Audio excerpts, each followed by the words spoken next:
Shalom saudara sekalian, pada kesempatan kali ini kita membahas doktrin penting untuk kaum Pentakosta yaitu bahasa roh. Bahasa roh anugerah besar bagi semua murid Tuhan. Di luar sana ada banyak pertanyaan dan perbincangan mengenai bahasa roh. Dan pada kesempatan kali ini kita membahas 3 pertanyaan yang sering ditanyakan oleh jemaat. Yang pertama, apakah bahasa roh bisa dipelajari? Nah saudara, jawabannya adalah tidak. Bahasa roh tidak bisa dipelajari. Secara konsisten dalam Alkitab kita melihat orang itu harus dipenuhi oleh karunia Roh Kudus. Lalu secara otomatis mereka akan berkata-kata dalam bahasa roh. Dalam Kisah Rasul pasal 2 ayat yang keempat, maka penuhlah mereka dengan Roh Kudus. Lalu mereka mulai berkata-kata seperti yang diberikan oleh roh itu kepada mereka. Nah saudara lihat, mereka harus dipenuhi oleh karunia Roh Kudus, baru mereka berkata-kata dalam bahasa roh. Contoh kedua, dalam Kisah Rasul 10 ayat 44-46. Ketika Petrus berkhotbah di keluarga Kornelius, maka turunlah Roh Kudus dari atas lalu memenuhi keluarga Kornelius. Dan mereka berkata-kata dalam bahasa roh. Jadi saudara, kita jelas bahwa bahasa roh itu secara otomatis diberikan langsung oleh Roh Kudus, bukan oleh manusia. Karena itu kita percaya tanda awal orang dibaptis Roh Kudus adalah dia berkata-kata dengan bahasa roh. Pertanyaan kedua, apakah orang yang tidak berbahasa roh akan masuk neraka? Jawabannya jelas tidak, saudara. Kenapa? Karena urusan surga dan neraka itu mengenai keselamatan. Dan orang percaya kita selamat by grace through faith. Karena kasih karunia melalui iman. Tidak ada indikasi mengenai bahasa roh. Meskipun begitu, orang percaya akan kehilangan manfaat besar kalau mereka tidak berbahasa roh. Ada beberapa manfaat yang dijelaskan oleh Alkitab. 1 Korintus pasal 14 ayat yang keempat mengatakan begini. Mereka yang berbahasa roh sedang membangun dirinya sendiri. Kata membangun di situ menggunakan kata oikodomeo. Artinya seperti orang membangun tembok. Batu bata demi batu bata dibangun sampai menjadi tembok yang kokoh. Orang yang berbahasa roh sehari demi hari mereka berbahasa roh menguatkan manusia rohani mereka. Meskipun manusia batinia, meskipun manusia jasmani kita lemah, tetapi manusia rohani kita kuat. Dan manfaat kedua, Roma 8 ayat 26. Dikatakan roh juga membantu dengan berdoa untuk kita kepada Allah dengan keluhan-keluhan terdalam yang tidak terucapkan. Nah, saudara, seringkali di rumah ketika kita berdoa, kita kehabisan kata-kata untuk berdoa dalam bahasa Indonesia mungkin. Tetapi ketika kita berbahasa roh, kita bisa berdoa terus-menerus sampai roh itu mengeluarkan keluhan terdalam kepada Bapa mewakili kita semua. Pertanyaan ketiga, apakah semua orang bisa berbahasa roh? Jawabannya adalah ya. Kita kaum Pentakosta meyakini semua orang percaya yang lahir baru yang mau mereka bisa berbahasa roh. Fondasi firman-Nya ada dalam 1 Korintus 14 ayat yang kelima. Paulus mengatakan, aku suka supaya kamu semua berkata-kata dengan bahasa roh. Bapak Ibu, ada kata-kata semua di situ yang artinya semua orang yang mau pasti bisa berbahasa roh. Itu pun keinginan Paulus selaras dengan janji Tuhan di Yoel 2 ayat 28-32. Pada hari terakhir aku akan mencurahkan rohku ke atas semua manusia. Dan janji Tuhan dalam Markus 16 ayat yang ke-17. Tanda-tanda ini akan menyertai semua orang yang percaya. Yaitu mereka akan berkata-kata dengan bahasa yang baru. Sekian, saudara dikasih Tuhan. Tuhan Yesus memberkati. Shalom Bapak Ibu, saudara-saudari jemaat Tuhan yang dikasihi. Apa kabar? Saya percaya kita semua baik-baik, selalu aman dipelihara dalam kasih Tuhan pada masa-masa ini. Bapak Ibu, saudara-saudari yang saya kasihi, tanpa kita sadari sebentar lagi kita akan mengakhiri tahun ini dan kita akan memasuki bulan Desember ini akan memperingati hari kelahiran Tuhan Yesus. Hari kelahiran Tuhan Yesus yang kita peringati pada hari ini, pada tahun ini, akan kita rayakan berbeda dengan perayaan-perayaan Natal pada waktu tahun-tahun sebelumnya. Kalau dulu kita merayakan dengan sukacita, suasana meriah, disertai dengan pesta keluarga sebagai ungkapan rasa sukacita. Tapi tahun ini, Natal tahun ini, kita akan merayakan dengan situasi yang baru. Bapak Ibu yang dikasihi Tuhan, kalau kita melihat dari sejarah cerita tentang kelahiran Tuhan Yesus, Yesus Kristus dilahirkan dalam suasana sangat sederhana, sepi, tenang, tidak ada sukaria, tidak ada pesta kegirangan, tidak ada sesuatu yang spektakuler. Tetapi ada suasana ilahi yang begitu kuat bagi orang-orang sederhana yang hadir pada waktu itu. Mereka merasakan Allah menjelma menjadi manusia. Tema khotbah saya pagi hari ini adalah Immanuel, Tuhan Yesus menyertai kita. Saya ambil dari bacaan Injil Matius 1 ayat yang ke-23. Demikian firman Tuhan, sesungguhnya anak darah itu akan mengandung dan melahirkan seorang anak laki-laki, dan mereka akan menamai dia Immanuel, yang berarti Allah menyertai kita. Dari Matius 1 ayat 23 ini kita akan belajar apa yang dimaksud dengan Allah menyertai kita. Siapakah Allah yang menyertai kita itu?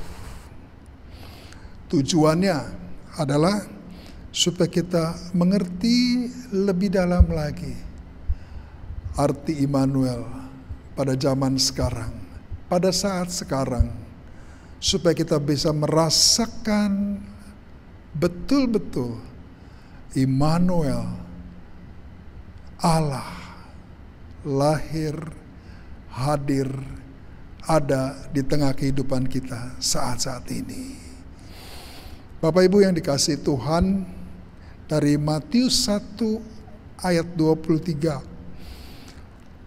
Anak darah itu mengandung dan melahirkan seorang anak laki-laki.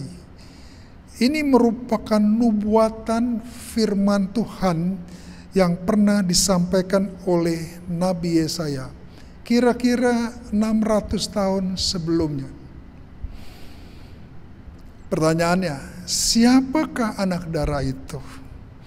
Siapakah anak laki-laki itu?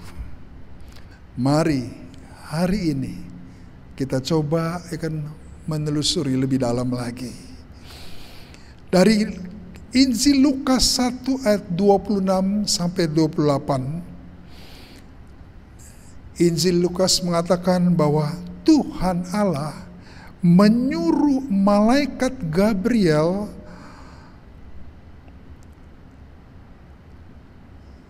untuk pergi ke sebuah kota di Galilea yang bernama Nazaret dan menemui seorang perawan, seorang gadis yang namanya Maria. Jadi setelah 600 tahun nubuatan Yesaya itu disingkapkan, anak perawan itu, gadis itu adalah Maria. Pesan Allah apa yang disampaikan oleh malaikat Gabriel kepada Maria? Malaikat Gabriel datang untuk memberitahukan sebuah rahasia Allah yang sangat besar, yaitu bahwa Maria akan mengandung seorang anak laki-laki. Dan Maria harus memberi nama anak laki-laki itu Yesus. Artinya Immanuel. Jadi anak laki-laki itu sekarang disingkapkan oleh Allah. Namanya Yesus. Bapak Ibu yang dikasihi Tuhan, kita bergerak lebih maju, lebih dalam. Siapakah Yesus itu? Malaikat Gabriel berkata, ia akan menjadi besar. Ada terjemahan Alkitab bahasa Indonesia masa kini, agung. New King James menerjemahkan sebagai great.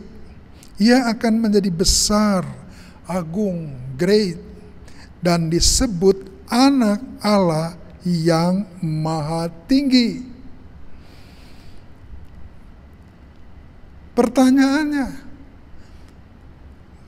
mengapa Gabriel menyampaikan pesan bahwa Yesus itu, anak Allah itu, adalah anak Allah yang maha tinggi?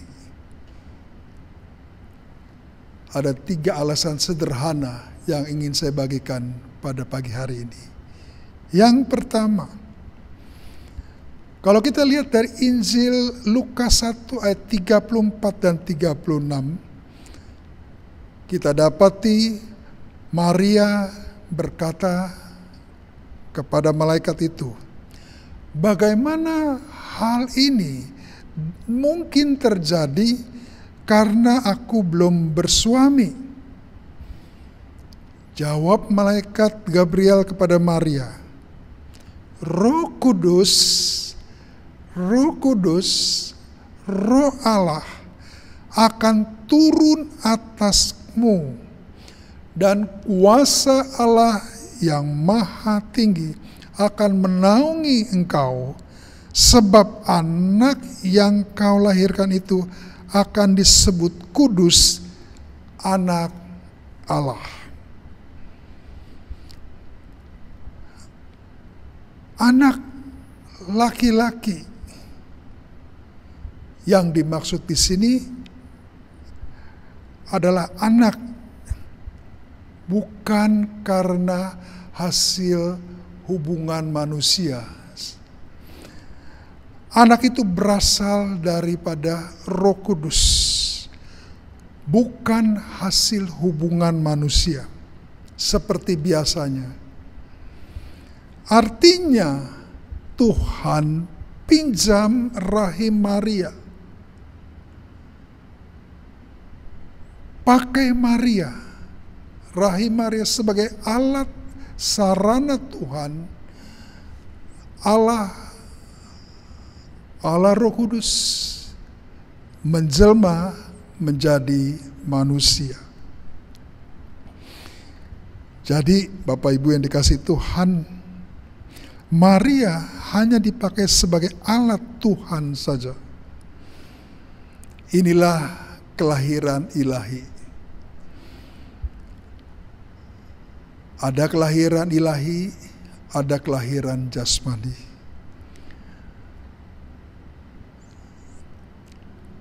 Kelahiran jasmani itu karena kemauan manusia. Tetapi kelahiran ilahi itu adalah karya dan pekerjaan Allah yang maha tinggi. Jadi malaikat Gabriel dari sejak awal sudah menyingkapkan rahasia tentang hadirnya Allah ke dalam dunia sebagai seorang anak laki-laki yang diberi nama Yesus, dan dia memiliki sebuah gelar anak Allah yang maha tinggi. Allah menjelma menjadi manusia. Kira-kira secara sederhana disingkapkan begitu oleh Gabriel kepada Maria. Alasan yang kedua, kenapa Gabriel menyampaikan pesan bahwa Yesus itu anak Allah yang maha tinggi? Kalau kita lihat dalam Injil Yohanes, saya percaya Injil ini disingkapkan oleh Tuhan sendiri kepada Yohanes di kemudian hari. Injil Yohanes 1 ayat 1 dan 2. Di situ dikatakan pada mulanya adalah firman. Firman itu bersama-sama dengan Allah dan firman itu adalah Allah. Ia pada mulanya bersama-sama dengan Allah. Jadi Allah dan Sang Firman, Sang Sabda, perkataan yang keluar dari isi hatinya, itu adalah sebuah kesatuan yang tidak bisa dipisahkan. Bicara firman, itu bicara isi hati Tuhan. Bicara pikiran Tuhan. Bicara kehendak Tuhan. Bicara juga soal logosnya Tuhan. Di dalam Yohanes 1 ayat 14, firman itu, Sang Sabda itu, kemudian telah menjadi manusia dan diam di antara kita. Dan kita telah melihat kemuliaannya, yaitu kemuliaan yang diberikan kepadanya sebagai anak tunggal Bapa. Siapakah firman yang menjadi manusia itu?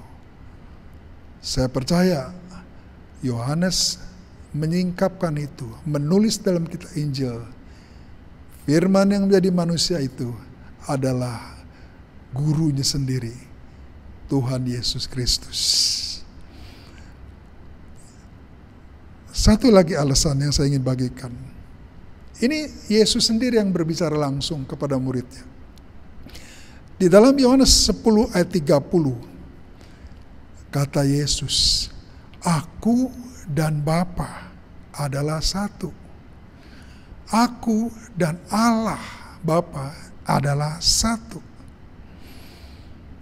Pernyataan Yesus ini merupakan sebuah pernyataan yang menunjukkan kesatuan, keesaan antara Yesus dengan Tuhan Allah, Bapanya di surga.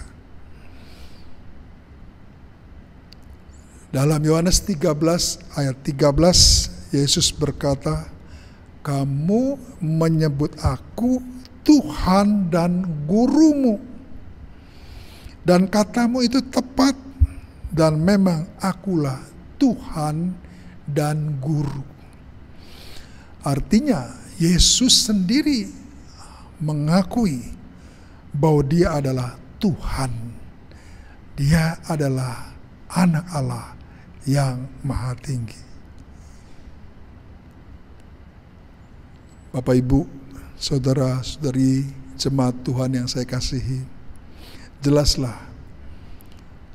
kalau tema Natal kita, tema yang diberikan oleh GBI, Immanuel, Allah beserta kita. Saya mau sampaikan, Immanuel, Tuhan Yesus beserta kita saat ini. Hari-hari ini, di saat-saat pandemi, Tuhan beserta dengan kita. Yesus beserta dengan kita pada zaman sekarang ini.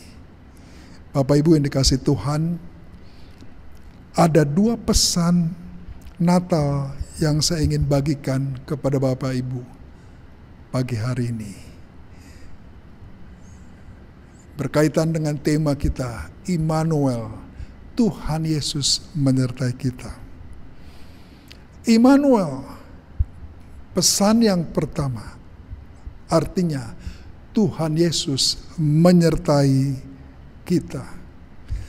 Menyertai kehidupan saya, Bapak, Ibu, Saudara sekalian. Setiap hari, sekarang ini. Saya ingin ajak kita semua, ayo, di Natal ini, dalam keadaan yang tenang, dalam keadaan yang sunyi, sederhana, kita merayakan Natal secara online di rumah masing-masing. Saya ajak kita semua, kita buka hati kita. Saya undang kita semua.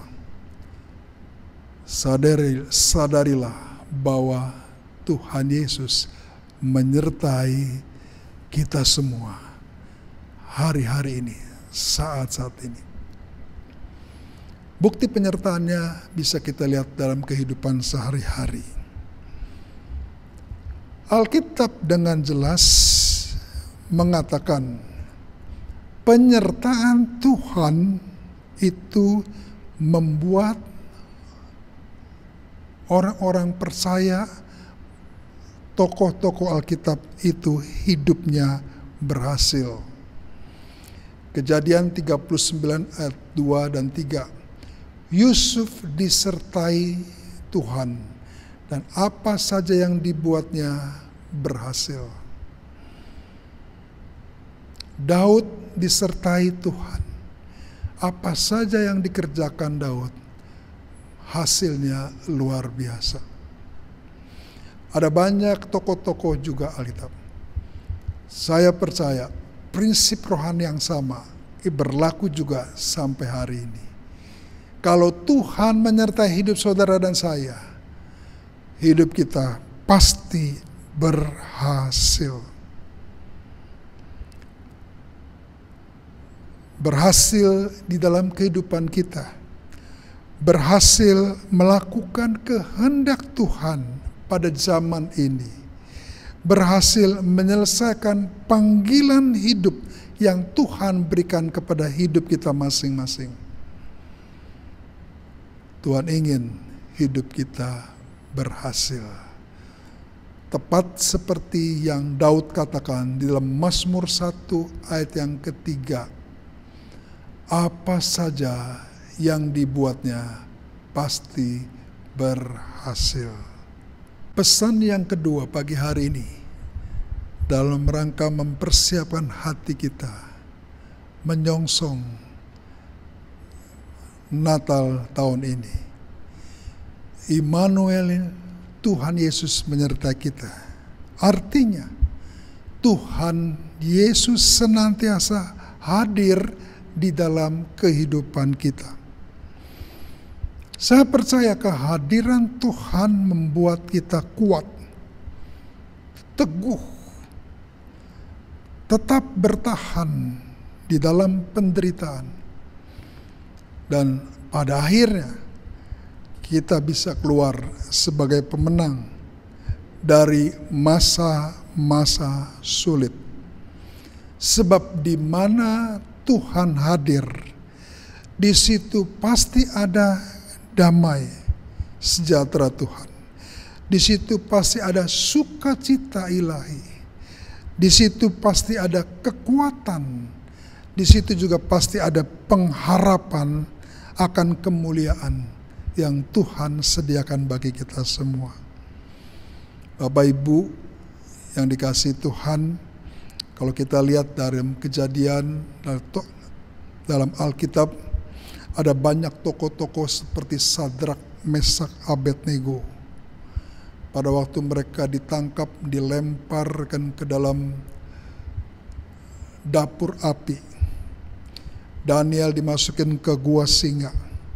Stefanus dirajam dengan batu sampai mati.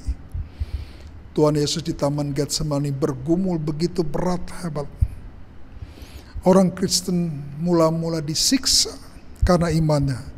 Diadu dengan binatang. Disalib, ada yang dibakar hidup-hidup. Dipancung kepalanya. Dibunuh dengan cara yang sadis.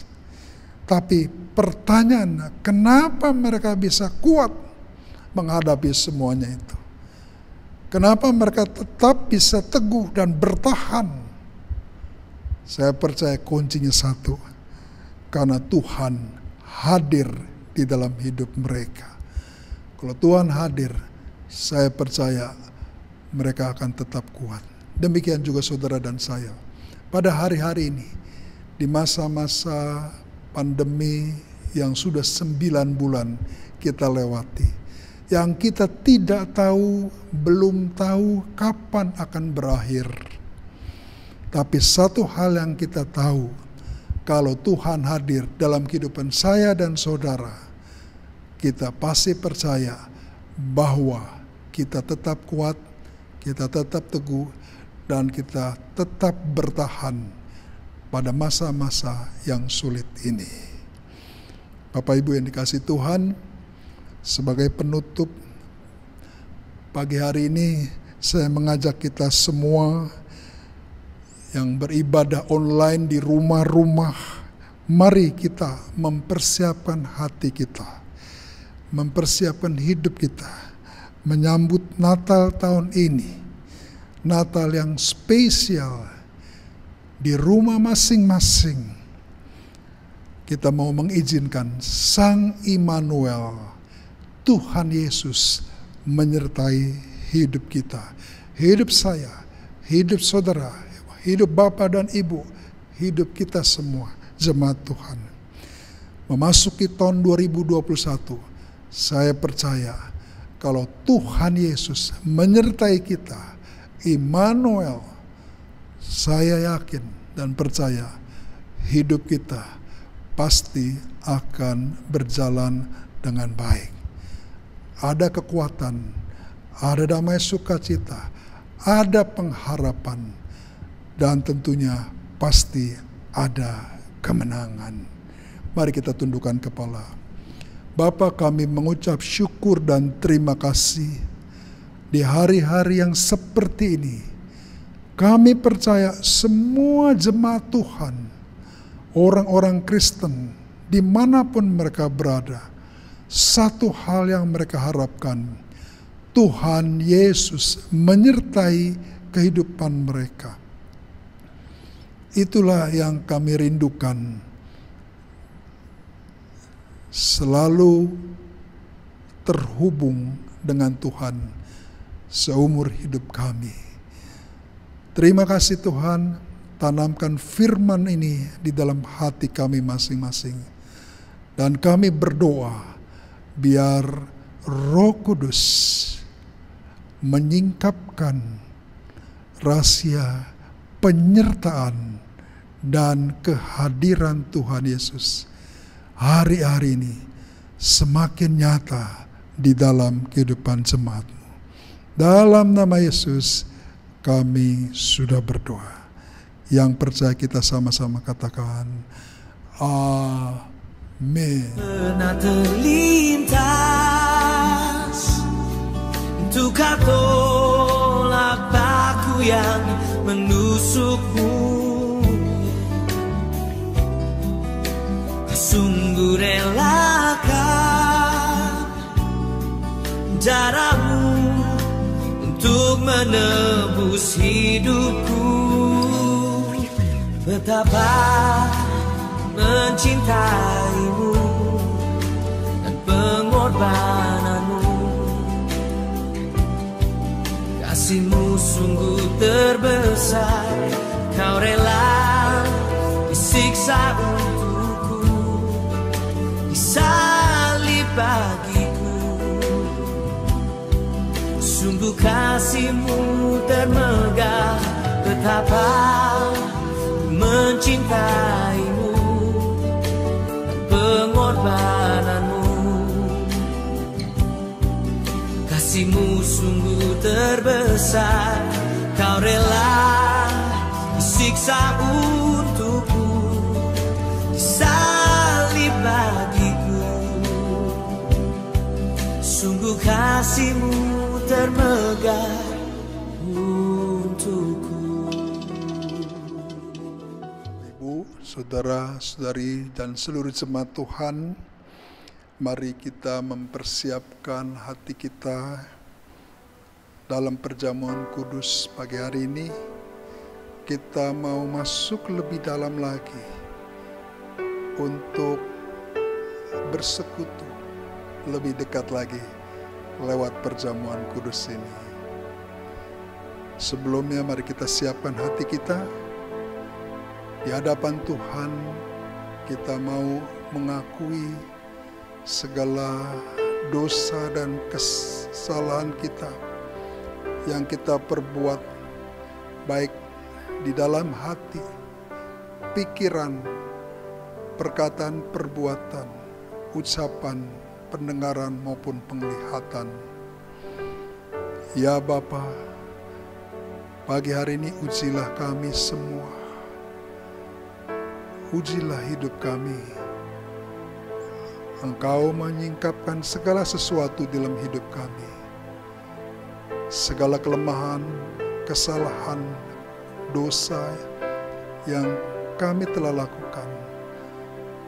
Biarlah kiranya kuasa darah Yesus pagi hari ini mau mengucikan kami, membersihkan kami, mengampuni kami dari segala dosa-dosa kami, sehingga kami boleh layak menyambut tubuh dan darah Kristus.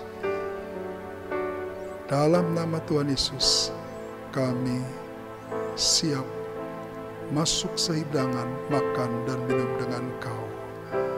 Haleluya. Amin.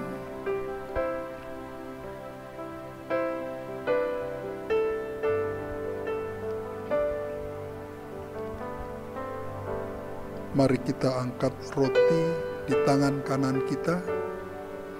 Roti lambang tubuh Kristus. Sebab apa yang telah kuteruskan kepadamu telah aku terima, yaitu bahwa Tuhan Yesus pada waktu ia diserahkan, ia mengambil roti dan sudah itu ia mengucap syukur atasnya. Ia memecah-mecahkannya dan berkata, inilah tubuhku yang diserahkan bagimu, perbuatlah ini menjadi peringatan akan aku. Bukankah roti lambang tubuh Kristus ini yang kita pecah-pecahkan ini adalah persekutuan dengan tubuh Kristus? Mari kita makan bersama-sama di dalam nama Tuhan Yesus.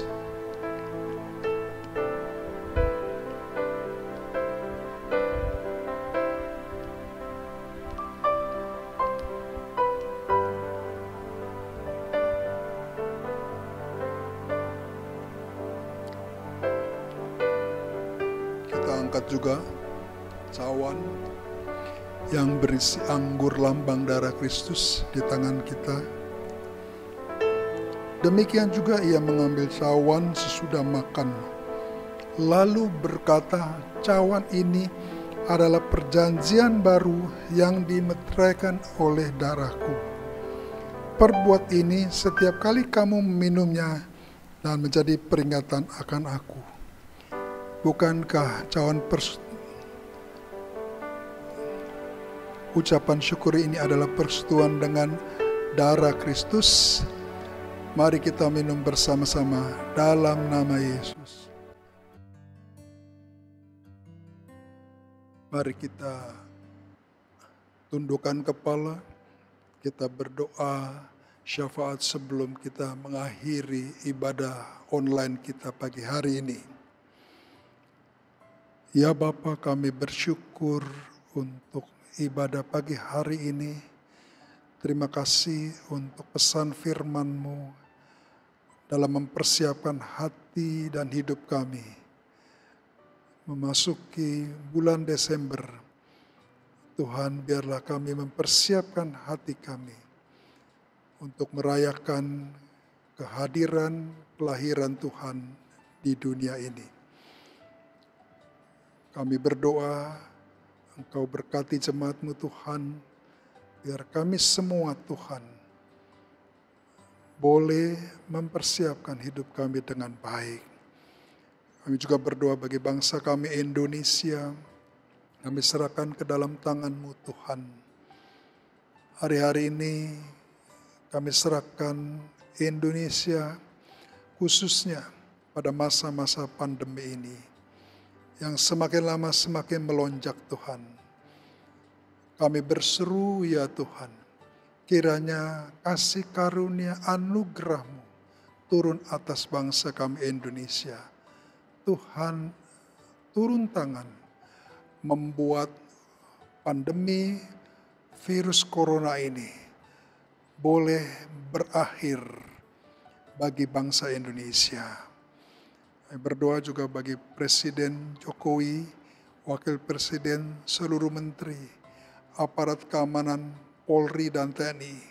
Tuhan, hari-hari Tuhan pakai mereka semua sehati untuk tetap menjaga kesatuan dan persatuan bagi Indonesia.